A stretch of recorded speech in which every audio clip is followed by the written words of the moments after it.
Sorry, friends. As Pride Month continues, not everybody is happy with the fact that high street shops, supermarkets, and banks are changing their logos, adding new window displays, or selling special products.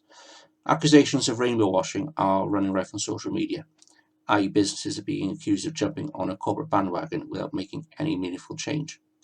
Some LGBTQ campaigners are asking what brands are actually doing to support their community, and Years and Years singer Ollie Alexander has recently called this rainbow capitalism and said that he feels especially icky this year.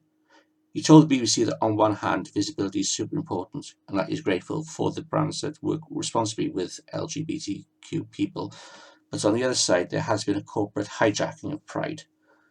Ollie says brands should realise that this can be embarrassing and that it is not enough to donate money to LGBTQ charities. He's not the only one raising questions, as other campaigners have said that this kind of support can feel tokenistic. Tom Stevens, the director of marketing at Pride in London, has said that sometimes it is icky, but he explains we can't just say that all brand involvement with Pride is worrying or dangerous or bad news. Pride London receives around £650,000 per year from corporate partners, which works out about 2/3 of its income. Tom Stevens said this means that many people can watch Pride each year for free, but Pride London does not accept money from just any business. He explains, we do have an ethical policy that all the brands we work with need to meet and make sure that they have got inclusive policies. This year there are 35 partners, including Tesco and Barclays Bank. Tesco is selling t-shirts and other products and says it's raised £150,000 for LGBTQ charities. It says this is more than just Pride Month, that actually its Pride campaign lasts for 5 months to show support for colleagues, customers and the communities which we serve. Comedian Joe Lycett tweeted to Barclays about their involvement with Pride, commenting on the lack of action being taken to ensure that acceptance and tolerance becomes a global thing, pointing out rightly that there are many places in the world where being homosexual means that you run the risk of the death penalty. Adam Rouse, a spokesman for Barclays Bank, stated that it does use its position to try and exert positive change.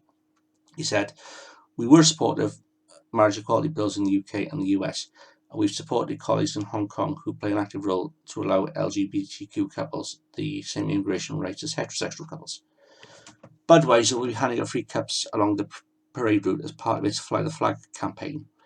Each cup has been designed to feature one of the 9 different Pride flags representing diverse groups such as trans people and bisexual people. No mention of asexual people.